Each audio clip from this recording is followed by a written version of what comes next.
सावन का आखिरी सोमवार हो, शायद यही लास्ट वाला है, सावन का आखिरी सोमवार हो, जो लोटा जल का लेकर जा रहे हो उसमें थोड़ा सा इत्र, अगर इत्र नहीं हो तो गुलाब की पंखड़ी, पंखड़ी नहीं हो तो कोई फूल की पत्ती उस जल में बाबा को समर्पित, इत्र हो तो ज्यादा अच्छा।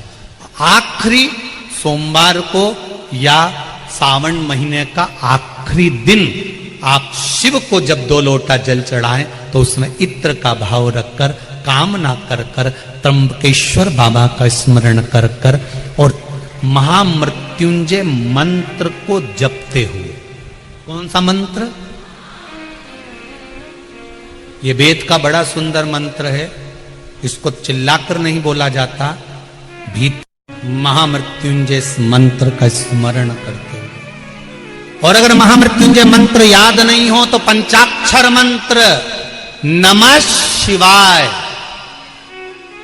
पंचाक्षर का स्मरण नहीं रहे तो षडाक्षर ओम नमः शिवाय, षडाक्षर का स्मरण नहीं हो तो श्री शिवाय नमस्तुभ्यम। आपसे निवेदन है, अशोक सुंदरी वाली जगह पर अगर आप समर्पित कर देते हैं, फिर आप जिस भी चीज के लिए अप्लाई करें, मेरा देवाधिदेव महादेव आपका हाथ पकड़कर खींचकर आगे बढ़ा ही दे। मेहनत करना, कर्म पूरा करना, पढ़ाई अच्छी करना, और पढ़ाई के साथ में विद्या अध्ययन करने के साथ में अच्छी मेहनत के साथ में देसी गाय का दूध भगवान शंकर को समर्पित करना, भगवान शंकर को समर्पित करना, देसी गाय का दूध धीरे धीरे धीरे धीरे समर्पित करना, भावों के साथ आप समर्पित करें। देसी गाय का दूध एक एक बूंद समर्पित करिए, धीरे धीरे समर्पित करो। और देसी गाय का दूध जब धीरे धीरे समर्पित करें, बड़े रास्ते से, आनंद से धीरे धीरे जब आप समर्पित करेंगे, बेलपत्री वही दूध में सनी हुई बेलपत्र, अशोक डंडी का भाग शिवलिंग की ओर नहीं होना चाहिए, उस समय पर डंडी का भाग जहां से पानी बहकर जाता है अशोक सुंदरी की ओर से, वहां पर होना चाहिए। कार्य में सफलता मिलती ही है। शिव तत्व को धारण कर। सोमवार की अष्टमी का मतलब आपको इंदौर की कथा में बताया था, जिस दिन शंकर और पार्वती के मिलन का दिवस हो, और केवल एक माता पार्वती के अकेले मिलन का नहीं, 64 योगनियां तक भगवान शंकर से मिलने के लिए आती है। पीला चंदन लगा लेना। कितना लगाना है? बीच वाला जो पत्ता है उस पर पीला चंदन। जब आपको लगे कि मेरा जीवन बहुत कष्टमय है, अब ये रोग, अब ये कष्ट दूर ही नहीं हो रहा, अब ये आए दिन तकलीफ पर तकलीफ बढ़ती जा रही है, आए दिन रोग बीमारी, पैसा घर में बच नहीं रहा, बहुत कष्टमय जीवन है, इसमें लगाओ पीला चंदन बेलपत्री की बीज पत्ती पर। महाराज, और बीज पत्ती पर जब चंदन लग जाए, लगने के बाद में ये दोनों पत्ती पर लाल चंदन लगा लीजिए। इन दोनों पत्ती के बीच में जो डंडी का भाग होता है, आपको कहा था, आपको स्मरण में होगा शायद, हमने जब बेलपत्री की महत्वता बताई थी तो उस बेलपत्री की महत्वता में कहा था ब्रह्मा विष्णु महेश ये 3 हैं, बोला था। बीच में ये बड़ी पत्ती से लेकर जो 2 पत्तियां होती हैं, इनके बीच में जो जगह बचती है, इसमें मां पार्वती के 64 योगनियां, मां पार्वती अपनी पूर्ण सिद्धि के साथ में जितनी भी देवी के स्वरूप हैं, वो माता 64 योगनियां देवी के स्वरूप में यहां पर विराजमान होती हैं। 2 पत्ती के नीचे से जो डंडी होती है नीचे तक, ये पूरी डंडी में 33 कोटि देवी देवताओं विराजमान होते हैं इस पूरी डंडी के अंदर। तो ये बीच वाली पत्ती है, ये जो बीच वाली पत्ती का जो भाग होता है, इस पत्ती के भाग में शहद का प्रयोग कर कर, यहां पीला चंदन, लाल चंदन, लाल चंदन, शहद का प्रयोग कर कर, इसी तरह से पकड़कर ये बेलपत्री की जो डंडी है वो अशोक सुंदरी पर जब आप समर्पित करें तो जहां से जल बहता है उस ओर पर इस पत्ती को चढ़ाकर केवल आपके हृदय की बात कहकर देव अधिदेव महादेव से कोई भी शिव जी का मंत्र पंचाक्षर नमः शिवाय, षडाक्षर ओम नमः शिवाय, श्री शिवाय नमस्तुभ्यम, या महामृत्युंजय मंत्र, जो शिव का मंत्र हो आपके पास में, उसको बोलते हुए देवाधिदेव महादेव को धीरे धीरे जल की धार चढ़ाना प्रारंभ करो। जल की धार जब पूर्ण होने लगे, उसमें थोड़ा जल बचे, तब अशोक सुंदरी पर जो तुमने बेलपत्र चढ़ाई है वहां उस जलधार को चढ़ाए। ये प्रयोग आपको केवल सोमवार की अष्टमी पढ़ने पर ही करना है। कौन से दिन करेंगे? जम के बोलिए जरा। सोमवार की अष्टमी पढ़ने। और धतूरे का फूल,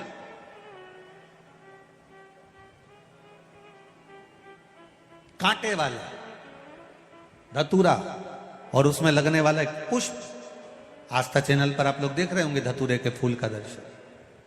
धतूरा और धतूरे का पुष्प, छोटा सा पौधा है, ज्यादा बड़ा नहीं है, कांटा लग रहा है, धतूरा लग रहा है, और उसमें भी साधारण धतूरा नहीं। जिस धतूरे के नीचे की डंडी लाल कलर की होती है, अगर वो सोमवार की अष्टमी को देवाधिदेव महादेव को समर्पित करी जाती है, तो उसके घर में कभी संपदा की कमी नहीं होती है। वो धतूरा है, साधारण नहीं है। धतूरे में भी लाल डंडी, जैसे धतूरा गोल होता है, उसके नीचे एक छोटी सी डंडी, देखा है आप लोगों ने? अरे देखी कि नहीं देखी बोलो? धतूरा देखा है ना? धतूरे के अंदर एक नीचे छोटी सी डंडी होती है, जब तोड़ोगे तो वो डंडी का कलर अगर लाल है, वो डंडी का कलर अगर लाल है, और कभी हम तो कहेंगे जैसे बड़ी बीमारी जिसको हो जाती है, लीवर, किडनी, कैंसर आदि आदि बड़ी बीमारियों से जो जूझ रहा होता है, प्रयास करो, प्रयास महामृत्युंजय का जाप कर कर, महामृत्युंजय का स्मरण कर कर, एक लाल डंडी का धतूरा प्रयास करना। एक धतूरा मिल जाए या 5 धतूरे मिल जाए किसी भी एकांतेश्वर महादेव पर, जो शिव मंदिर एकांत में हो, जहां कोई जाता आता नहीं हो। वैसे तो अब बहुत मुश्किल है कि ऐसा मंदिर मिल जाए जहां कोई जाता आता नहीं हो। पहले की बात दूसरी है, अब बात दूसरी है।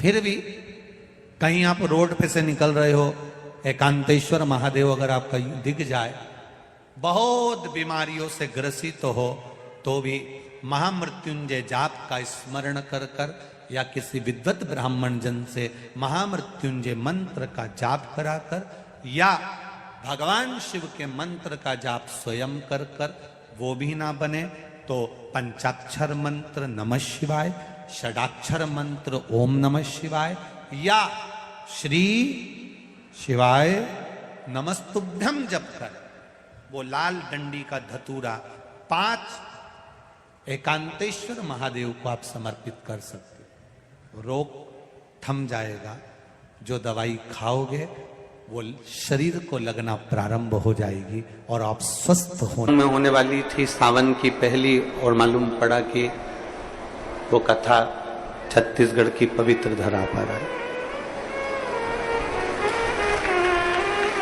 अर्थात भजन का बल, भक्ति का बल, स्मरण, ये सब खींच कर लाती। चुंबक देखिए आप लोगों ने, वो चुंबक को गंगा में रस्सी बांधकर गोताखोर डालते हैं और उसमें चिपकने वाला जो भी सामान होता है वो चिपक जाता है। लकड़ी नहीं चिपकती, कपड़ा नहीं चिपकता, प्लास्टिक नहीं चिपकता। वो चुंबक में जो चुंबकीय तत्व होते हैं वही चिपकते हैं।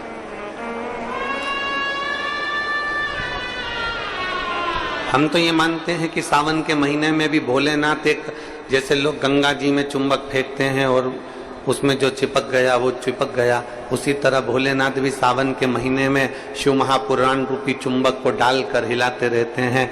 किसके भाग्य में है और कितने लोग चिपक सकते हैं ये उसी को मालूम है।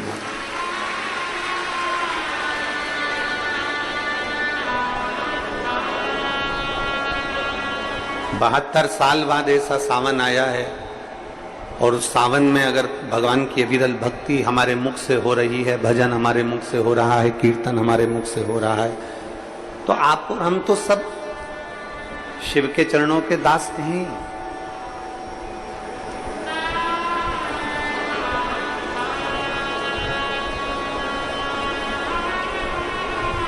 कहते हैं, शिव महापुराण की कथा कहती है, नौकरी ऐसी होना चाहिए, सर्विस ऐसी होना चाहिए जहां जाने का मन करे।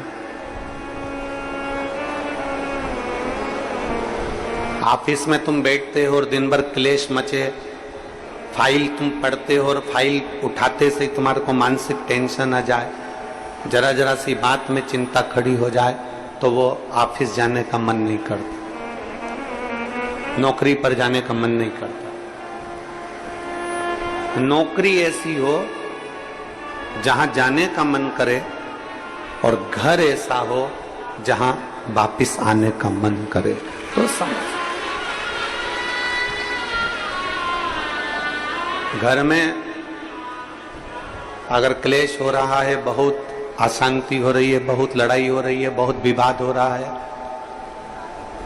कहीं सास का मुंह फूला रहे, कहीं बहू का मुंह फूला रहे, कहीं बेटे का, कहीं बेटी का, कहीं माँ का, कहीं पिता का, कहीं भाई, कहीं बंधु, इनके मुंह फूले रहे तो घर में आने का मन नहीं करता। पत्नी का दिन भर मुंह फूला रहेगा तो पति का घर आने का मन नहीं करेगा। माँ बाप का अगर मुंह फूला रहेगा तो बच्चों का घर आने का मन नहीं करेगा। नौकरी ऐसी हो जहां जाने का मन करे, मन करे आपका कि मुझे बड़े उत्साह से जाने हैं। एक प्रश्न आपसे पूछते हैं, उम्मीद है कि आप लोग उत्तर अच्छा देंगे। हमने भी पढ़ाई करी, आपने भी पढ़ाई करी, हमने भी विद्याध्ययन करा, आपने भी विद्याध्ययन करा। जब स्कूल में पढ़ते थे, मैथ का सब्जेक्ट आता या साइंस का आता, इंग्लिश का आता, कोई सब्जेक्ट जब सामने आता तो कोई कोई टीचर इतना अच्छा होता था कि उसके सब्जेक्ट में भले मन ना लगे पर उसके सब्जेक्ट में बैठने का मन जरूर करता था। बोलो सही है कि गलत? बोलो सही है कि गलत? और कोई कोई टीचर ऐसा होता था कि उसके सब्जेक्ट में जाने का मन नहीं करता था।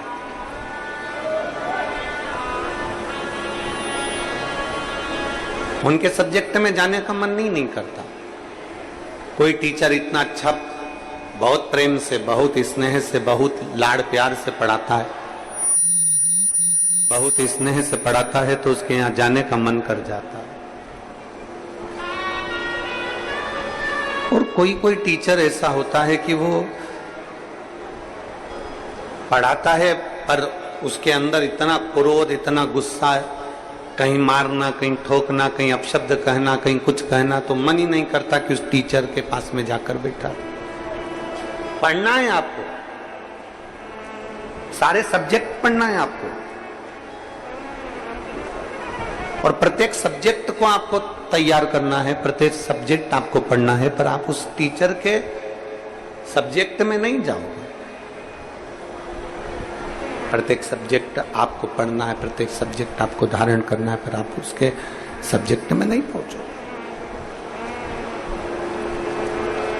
बस जैसे स्कूल में कोई टीचर अच्छा है तो उसके सब्जेक्ट को पढ़ने के लिए आप जरूर जाते हो, उसी तरह नौकरी ऐसी हो जहां जाने का मन करे आपका।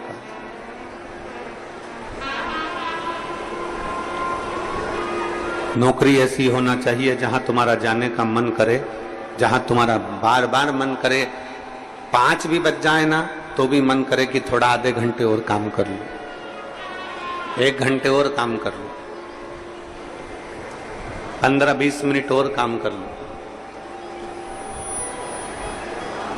नौकरी अगर अच्छी है तो तुम्हारा जाने का मन बड़ा करेगा और वहां बैठने का भी मन करेगा। तो शास्त्र कहता है कि नौकरी ऐसी हो जहां तुम्हारा जाने का मन करे, और घर ऐसा हो जहां पर सब प्रेम से रहते हो। तो नौकरी से और दुकान से घर आने का मन करे तो समझ लो कि तुम्हारा घर श्रेष्ठ है। तो समझिए कि उसमें तुम्हारी श्रेष्ठता है।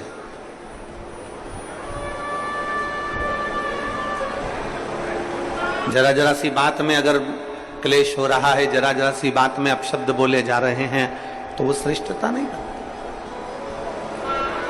लोरमी वालों ने भी बहुत व्यवस्था कर रखी थी, परंतु कीचड़ इतना है, मिट्टी काली है, पानी पड़ा हुआ है, इसलिए प्रशासन भी उस चीज को हाँ नहीं भर पाया, क्योंकि उनको दिखता है कि इतना लाखों में। अब आप देखिए कि 3 पंडाल बड़े बड़े डूम भरे पड़े हुए हैं, उधर भी बाहर भक्त हैं, उधर भी बाहर भक्त हैं, और इधर देखोगे तो चारों तरफ बाहर पूरे के पूरे भक्त भरे पड़े हुए हैं।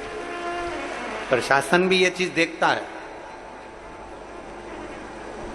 कि इतने शिव भक्त आएंगे तो वो आराम से कथा सुने, आराम से रहें, आराम से खाएं, आराम से अपना भजन कीर्तन करें और आराम से कथा श्रवण कर कर अपने अपने घर को जाएं, किसी को कोई कष्ट ना हो। ये प्रशासन भी देखता है।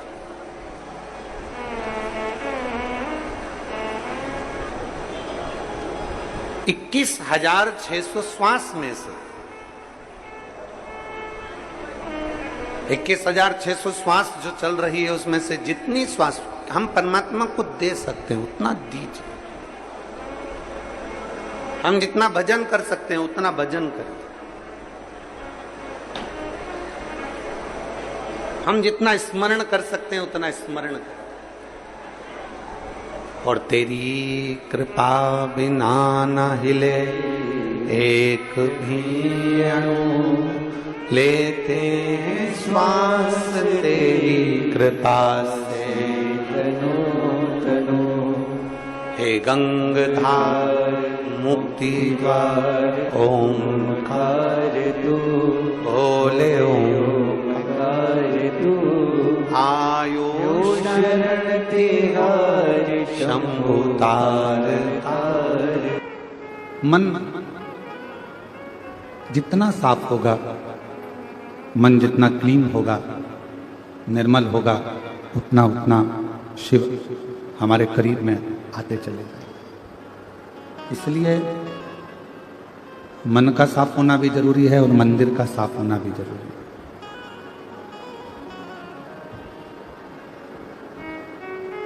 यदि ये मन काम, आसक्ति, तृष्णा, वासना, इन सभी चीजों में अगर पड़ गया तो फिर यह मन परमात्मा तक नहीं पहुंच पाए। एक बात हमने पहले भी जयंती स्टेडियम भिलाई की पवित्र कथा में कहा था, कमाओ, खूब कमाओ। जितनी तुम्हारी शरीर की कैपेसिटी है उससे दुगना कमाओ। कमाने की मना नहीं है, पर कमाने के साथ में जो तुम धन कमा कर लेकर आए हो उस धन का सदुपयोग भी करो। और किसी को नहीं दे सकते, किसी को प्रदान नहीं कर सकते, किसी को दान नहीं कर सकते, किसी को दे नहीं सकते, किसी को दे नहीं पाते, तो खुद के ऊपर उस धन को खर्च करो, स्वयं के ऊपर।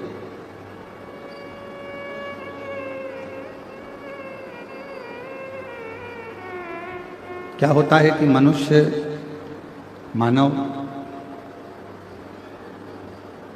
कमाता तो खूब है, धन एकत्रित भी करता है, पर स्वयं पर खर्च नहीं करता। बच्चों को अच्छी एजुकेशन भी दो, खूब अच्छे स्कूल में, कॉलेज में बच्चों को पढ़ाओ, बेटा बेटियों को अच्छा अध्ययन कराओ, बेटा बेटियों में कोई भेद ना करिए। जितना बेटों को मान देते हो उतना बेटी को भी मान दीजिए। दोनों को सम मानो, दोनों में कोई भेद ना समझो। जितनी शिक्षा आप अपने बेटे को दे रहे हो उतनी शिक्षा अपनी बेटियों को भी दीजिए। जितना अच्छा कॉलेज और स्कूल अपने बेटे को दे रहे हो, उतना अच्छा कॉलेज और स्कूल अपनी बेटियों को भी दीजिए। बेटा और बेटी में कोई भेद ना करा जाए। शिक्षा वो धन है, शिक्षा वो पूंजी है जो बेटे के लिए भी और बेटी के लिए भी कहीं ना कहीं उसकी मंजिल का मार्ग खोल देती है, उसकी मंजिल का रास्ता क्लीन कर देती है। तो शिव महापुराण की कथा में हमने जयंती स्टेडियम इस भिलाई की पवित्र कथा में 2024 की कथा में कहा था कि खूब कमाओ,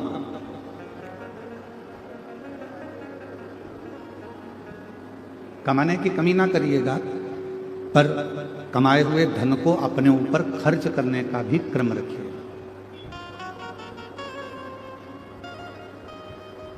उस धन को स्वयं के ऊपर खर्च। श्री शिवाय नमस्तुभ्यम। हर हर महादेव। पूज्य गुरु जी द्वारा बताए गए श्रावण मास के सोमवार के विशेष उपाय बताए गए हैं इस वीडियो में। अगर वीडियो अच्छी लगे तो लाइक, शेयर और सब्सक्राइब, कमेंट में श्री शिवाय नमस्तुभ्यम हर हर महादेव अवश्य लिख देना।